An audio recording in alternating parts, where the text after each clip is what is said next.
Before creation itself, there were 6 singularities. Then the universe exploded into existence, and the remnants of these systems were forged into concentrated ingots. Infinity Stone. Hello again, I'm just a guy who loves to make props and stuff, and in this video I'm making the Infinity Mindstone. Well, Loki's Chitauri Scepter.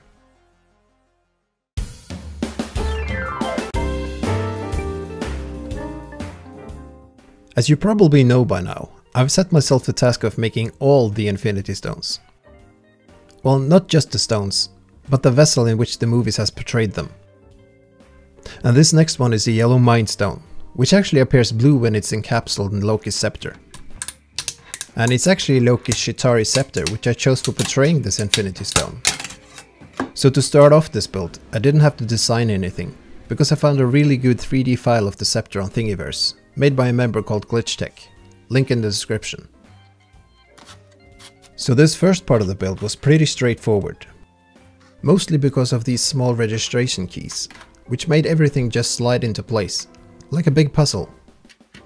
And just using some different glues and a lot of clamps, I believe I had this whole thing assembled in just a couple of hours.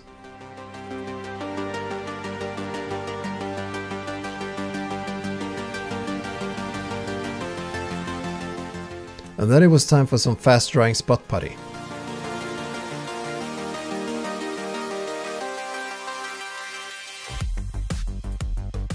Some sanding.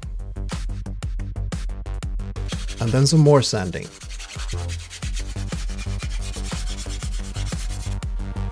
Once everything was sanded down really smooth and I had the main body glued together, I took all the parts outside and gave them a couple of layers of primer. Then I could do the final assembly.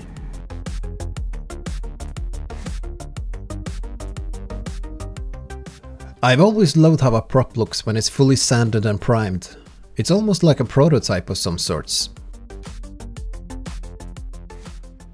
To start off the paint job, I gave the whole scepter a black base coat, since both the blade and the main body would be painted in metallic colors.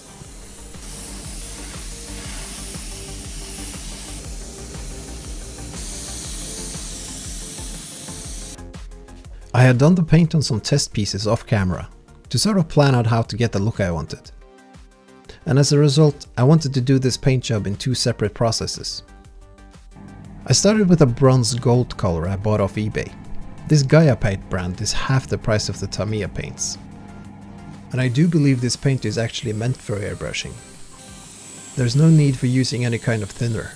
And as you can tell, it gives excellent coverage, even after just one layer. So trying something new actually paid off this time.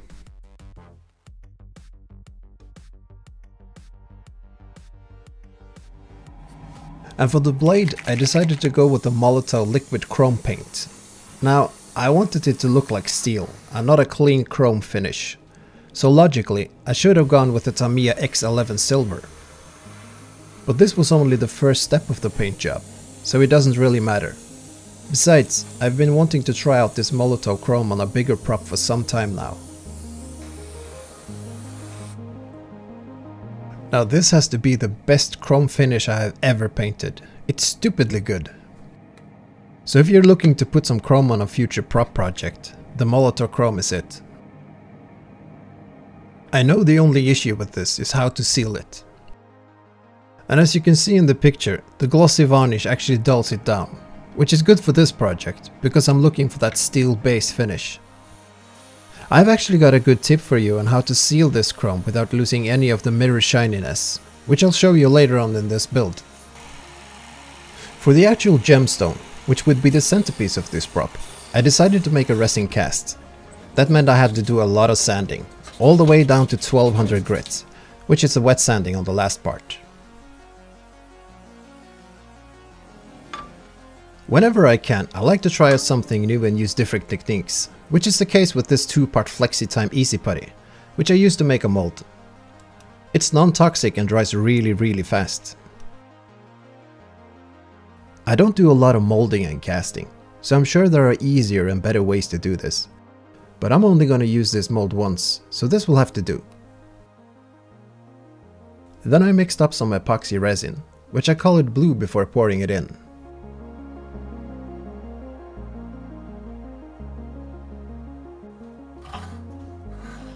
And I should probably mention, the wires that are sticking out is because I embedded a blue LED light. I did a quick test to see that it still worked. And then I finally got around to take the time to learn how to program an Arduino. It was a simple code really. It made the LED light pulsate slowly. But still, I'm kinda proud that I actually made it happen. And then there was quite a lot of cleanup to do on the stone. I started with some really coarse sandpaper and slowly worked my way up to wet sanding with some 2000 grit. And then I finished it off with a coat of clear resin. It ended up having a lot of air bubbles, and something clearly happened with the color tint near the top. But somehow, I actually thought it fit the purpose, and made the stone even more interesting. Now, for the hilt that will hold the stone, I wanted a really dark, yet shiny metallic finish, like the one you can see on Marvel's Masterpiece Replica Edition. So to achieve that, I went with some graphite powder. It's kinda messy, but you just rub it on the high glossy black finish, and it gives off this amazing dark metallic look. At this point, all the different parts of the stuff was already made, so it was just a matter of putting it all together.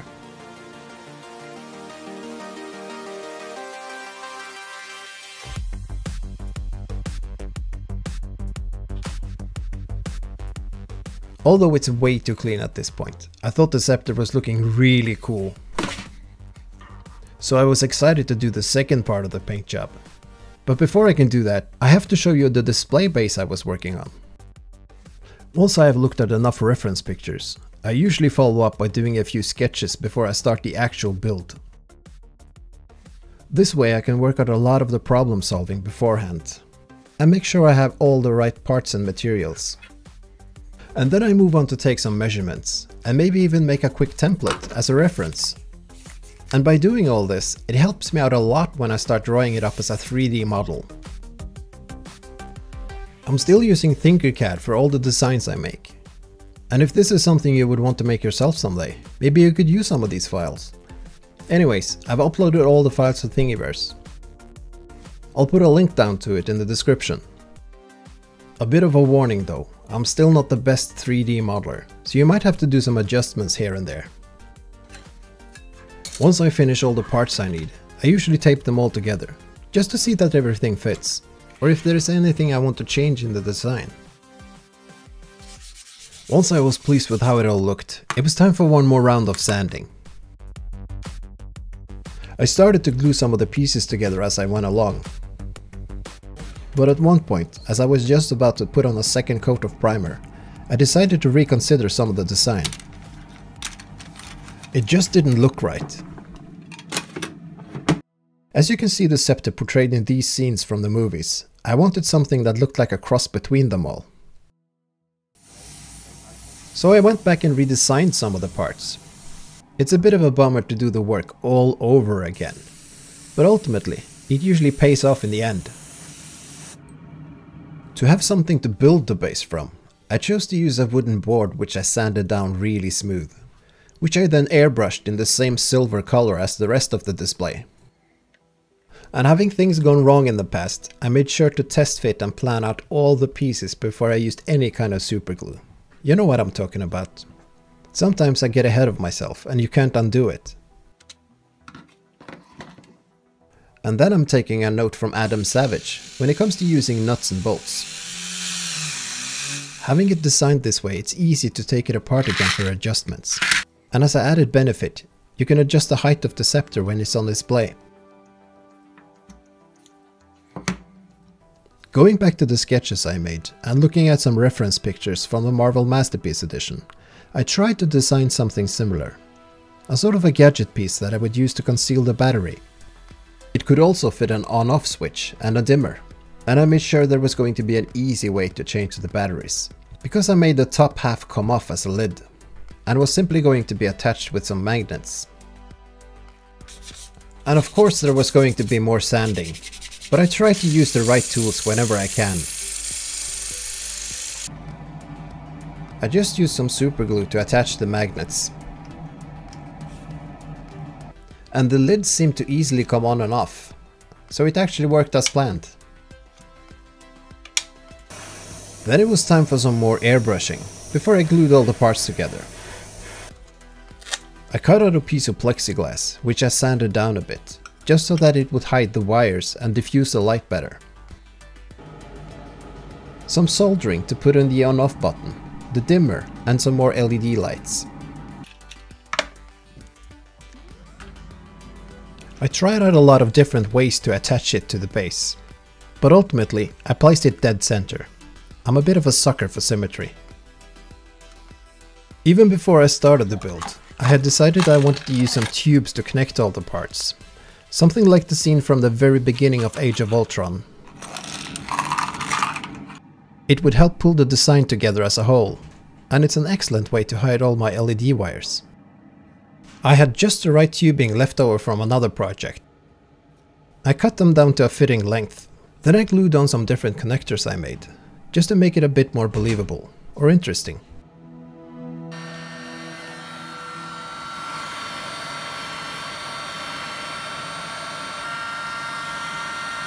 It all got painted with some black acrylic, to give them more of a rubber feel. I thought it was a nice contrast to all the metal parts. Then it was just a matter of connecting all the parts in the right places. The easy access to the battery was working just as I had hoped, and it seemed I had done all the wiring correctly. All in all, it was looking pretty badass. Of course, it was way too clean at this point. And so it was time for some weathering. For the display base, I didn't want to go too heavy on the weathering, but just enough so that it would look more believable. For this part, I used the most common technique, just painting on some dark, earthy, greasy paint, and then wiping most of it off again. To give it a smoother look, I used a dry, clean brush to kind of smudge out the look a bit more.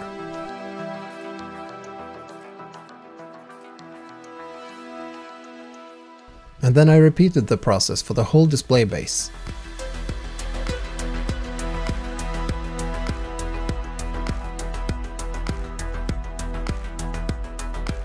It's not much, but I think it looks more believable now. And then it was time for the centerpiece. Now for this second part of the paint job, I chose this scene from the movies to work from. Not only does Loki use it to mind control people, but he uses the scepter to shoot some kind of energy blasts. So when I look at the reference picture, it looks kind of dirty in spotted places, but also it looks like the heat from the blasts have left some kind of texture.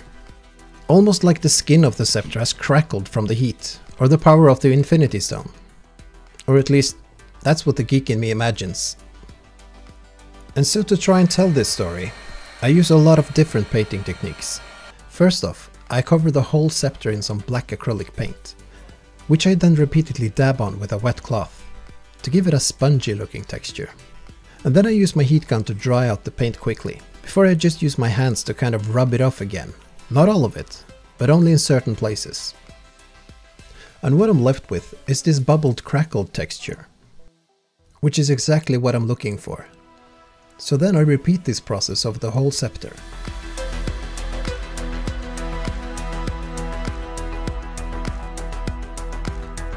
Once I've covered the whole scepter with the same base texture, and starting with the hilt, I bring out the oil colors again. Starting with some wet thick paint, I apply some warm brown earthy colors, from the darkest in all the corners to the highlights on all the edges. And still having all the dark textures underneath, I use a bigger clean and dry brush to smudge out all the oil pads even more. Sort of how you would use a blur filter in Photoshop. I struggled with some bad lighting in that shot. So here's a couple of pictures of how it ended up looking. Not sure if you can call it weathering or painting, but it looks good all the same. And the final step was to finish off the blades. Remember I told you I did some testing off camera to best find a way to get the results I wanted? Well, this is what I came up with. Using the Molotov chrome and the black acrylic paint with the texture as a base, I applied some graphite powder. Using an iPhone camera to show you this doesn't do it justice, because the result, it was spot on. The blade was super shiny, dark and really bright at the same time. And by the way, the tip I mentioned earlier. This is by far the best way I've found to seal the Molotov liquid chrome paint. I've been testing it out on different finishes. Everything from chrome paints, different colors and even a lot of different textures. And for this purpose, it was a perfect fit. And that was the last thing I did on this prop.